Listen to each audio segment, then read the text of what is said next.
Hello, and welcome to the Slyphor channel. This is an unexpected results, but it's not a usual cracker pack opening, because currently I am looking for a job and do not have enough money to be throwing around in order to buy the fat pack for Magic Origins that I will buy whenever I get a job, as long as I can earn up enough money for it.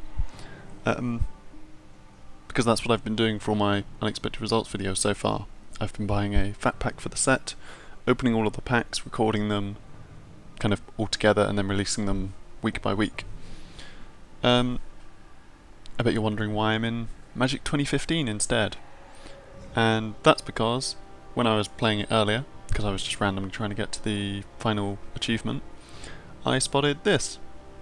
There was a new booster unlocked 1 month ago, and I haven't played it since 3 months ago, so I'm pretty sure I haven't opened this booster.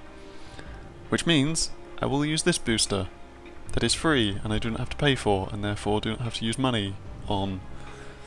I will use this booster as my cracker pack for this week, which will probably make it a slightly shorter video, but I will still talk through the cards and what my opinions on them are.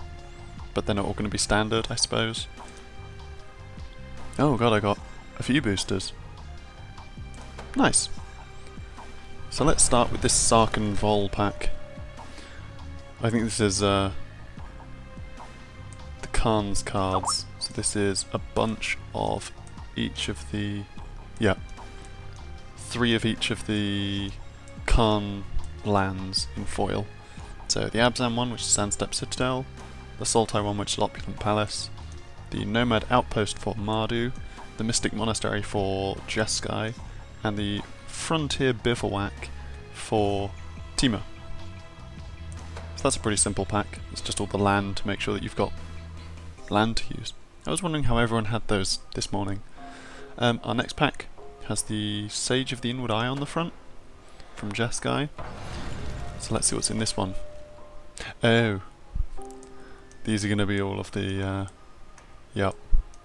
So a Warden of the Eye, not Sage of the Inward Eye. Sage of the Inward Eye is the one that's floating.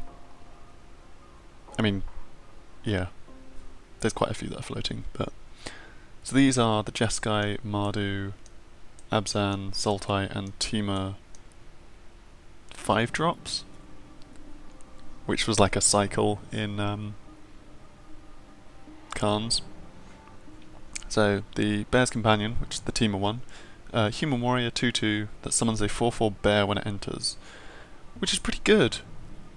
5 for 6 power, across 2 creatures as well. Across 2 creatures is important, because although one of them can just get shocked, you'll still have your 4/4 bear. They won't just be able to go, cool, I use this giant burn and kill all 6 power in one go. But it makes it easier for them to just be like, cool, I spend one red and shock it. But in standard I don't think there's much. There's occasional bits and they can fight and stuff, but it's a good card.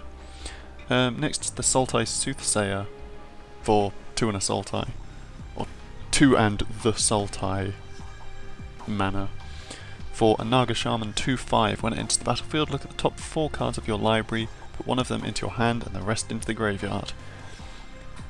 That's a very blue spell, I think. Top 4 cards. It's Anticipate, is it? I think, but attached to a 2/5. I think it's Anticipate. Can't remember off the top of my head. But yeah, that's pretty decent. Like, just a spell that you would have paid, I think, 4 or 5 normally. If it is Anticipate, that is. I think Anticipate is either 4 in a blue or 3 in a blue. But yeah. But you get a 2/5 creature for like 1 or 2 mana.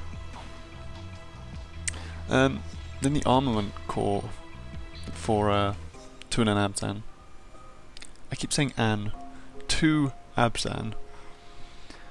It's a human soldier, so it works into the soldier type. So you've got like the sword and shield dudes, Chief of the Edge and Chief of the Scale, who gives soldiers +1/+0 and +0/+1. This guy's a soldier, so it works.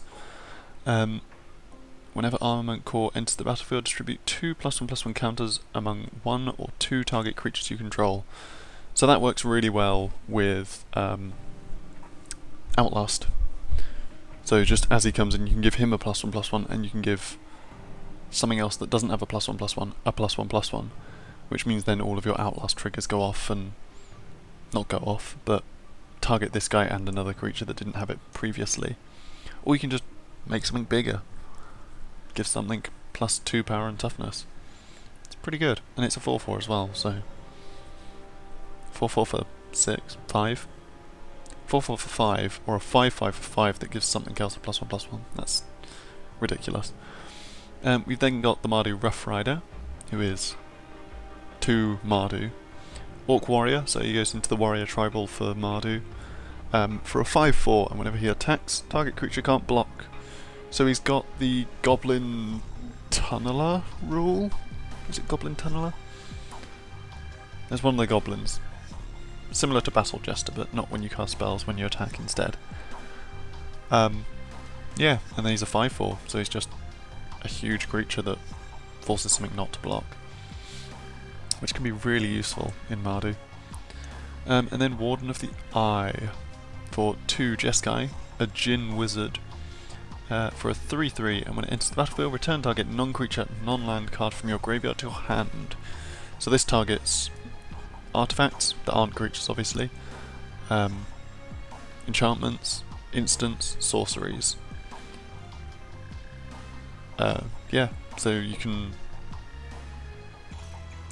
drop this guy in. He's a 3/3 for 5, but he pulls one of your spells that you've just used back to your hand.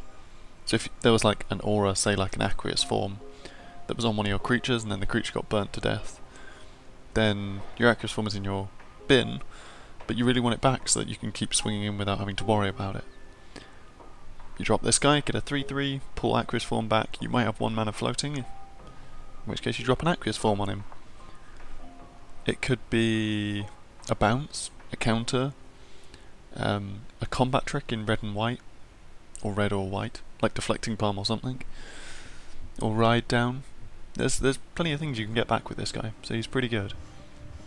So yeah, it's good to have 3 in each of these. So that's a pretty... those are just standard packs, I think, for this. And then we have 2 battle boosters, which might be random cards, hopefully. Probably Khans as well. Or just random cards. Random cards works.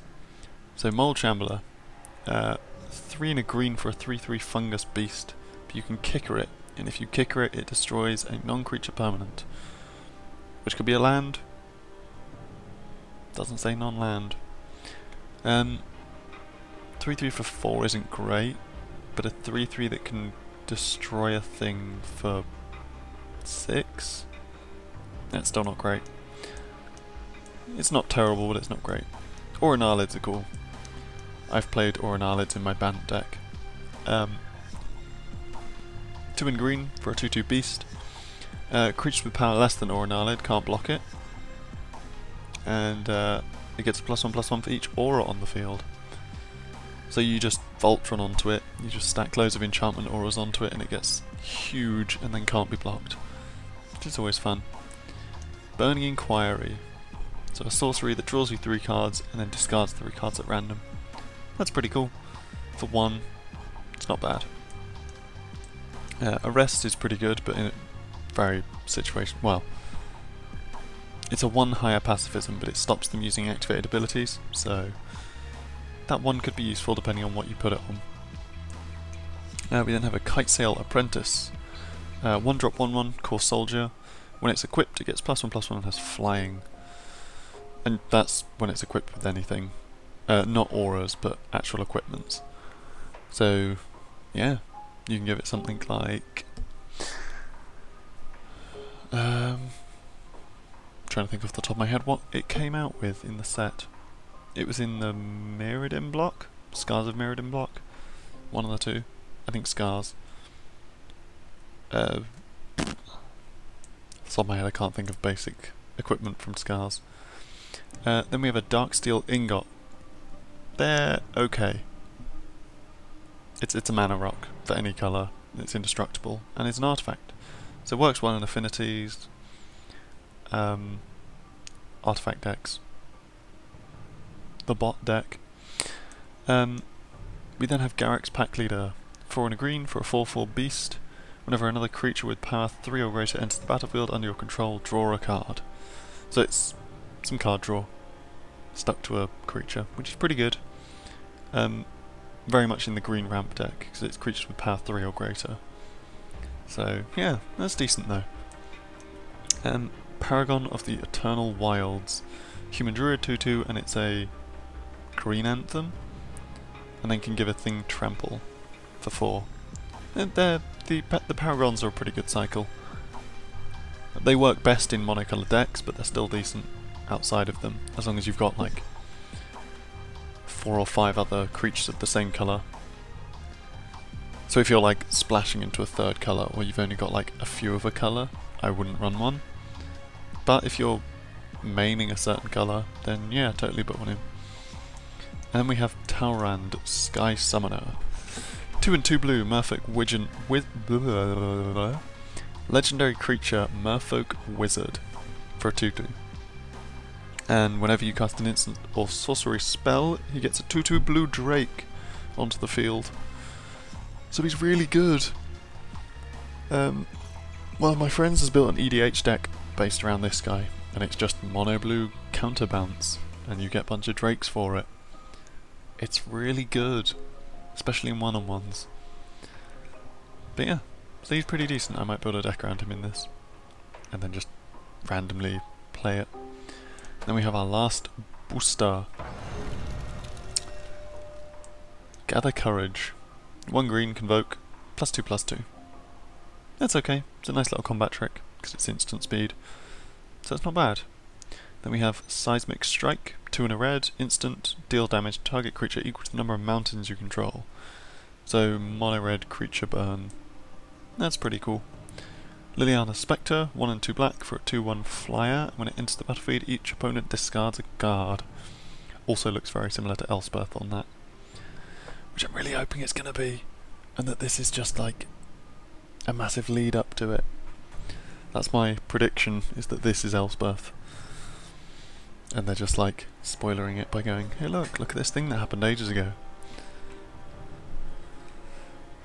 But yeah, it's pretty cool.